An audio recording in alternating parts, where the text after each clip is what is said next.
Hey, soul survivors, let's talk about this black and white thinking of the narcissist and also why it is important to rebuild our self-esteem. So this came up in class today.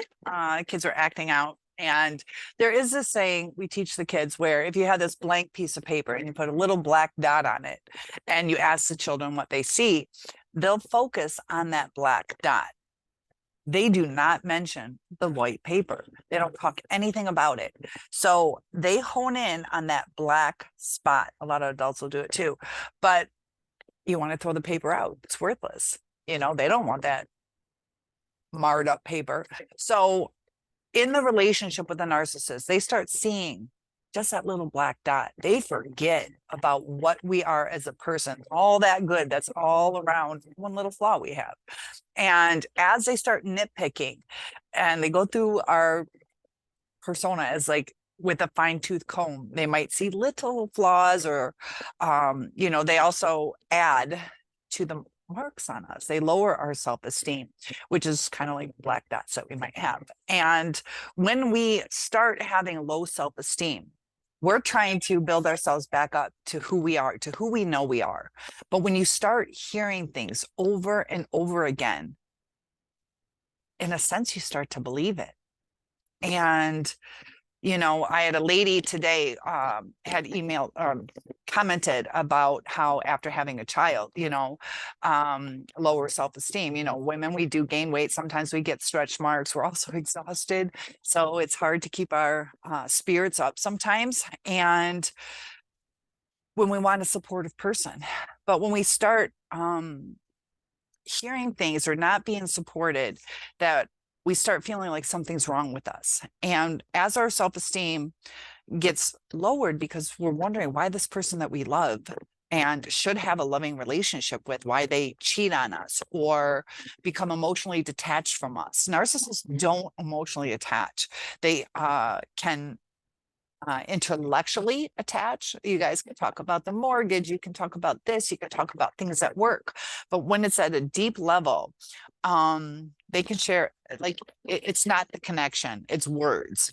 So when our self-esteem is lowered, we're also going to react different.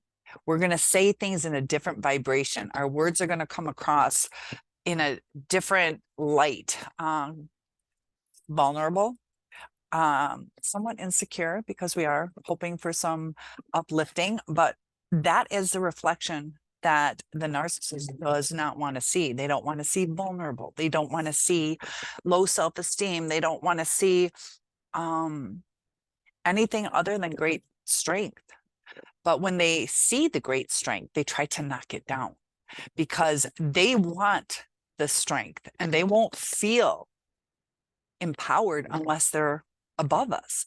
So it's not like they want to build us up and grow with us. They want to overpower us. And that's the only way that they feel that power. So when you're in this shift, it shifted you and it's not comfortable to you because you are living a different life, a different state of your soul. And you just want to get back to being you. And in a loving relationship, you guys communicate, you build things up, you have hard times, but you have a dedication to work through them. And when the narcissist is only looking for flaws, that's all they see. And there comes a time that when they shut down, it's either all or nothing. And with the cycle that it goes through, when they need something, they'll shift to see the white and kind of overlook the flaws. And that's when they need something. But then over time, it's getting to the point where it's knocking down your self-esteem. So they're going to see that you're human. And that's uncomfortable to them because that's when you have some needs. And it's really sad that, it is all about the narcissist. I had one narcissist, had a little true serum, little alcohol, and they let some things slip sometimes. And he's like, everybody knows it's all about me. And he was serious about it. And, that I've never had that cross my mind to say, yeah, it is all about me. You could say, I want this or things like that. But when you're in a different vibration, when your self-esteem is lower, you're not going to go out and meet people. You're going to start to withdraw. You're going to start to nitpick. You're going to start having those not loving thoughts about yourself. That we have to build ourselves up, look at the good things about us and increase those. And when we increase those, we start looking at the good, and it starts rebuilding our vibration, because it'll change the way you talk. It'll change the way you dress. It'll change the way you personal hygiene, how you clean your house, your car. When you're in the right vibration, it all falls into place.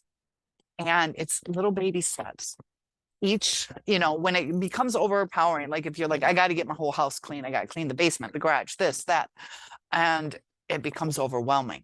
But if you do little pieces at a time, in the end, it's just as much work. In the end, it has given you little baby steps so you can see the progress. So as we get back to being us, look at those little baby steps we took. I took a shower today, or I curled my hair, or I organized this, or I took a break for myself. I enjoyed whatever. Those are steps to being happy again. So don't let somebody rain on who you are. Just know we're going to weather the storm, and it's not going to change us. It's going to make us stronger. So please like and subscribe, share if this will help someone. And we really do have to love ourselves first. Self-love is important. And we got into this mode where we wanted them to see how lovable we are. And we forgot to love ourselves. And that's where the boundaries fall into place. So I will see you in the next video. Please like and subscribe.